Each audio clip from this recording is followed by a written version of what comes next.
শ্রীরামপুরের জুলহাস মানব পাচারকারী মেনহুদা মাফিয়ার গডফাদার জুলহাস র্যাবের হাতে আটক।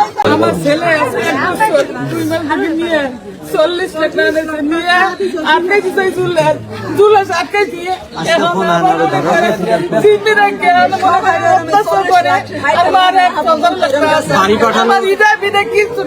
বাড়ি পাঠানোর কথা বলে টাকা নিচ্ছে আমাদের কাছ থেকে। সবাই আমার সন্তানটা ঘুমিয়ে যাবে। টাকা এসে দেন, টাকা এসে আসেন। পরে বলবেন ভাই, টাকা এসে দেন। এই যে এয়ারসেল সবাই একসঙ্গে, সবাই সবাই জোরে জোরে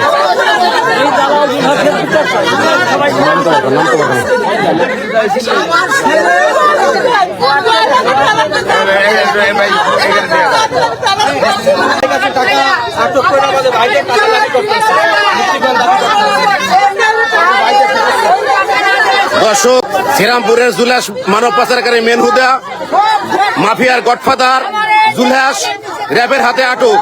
ভুক্তভোগীদের দাবি রাজৌর থানার সামনে। কাছে আছে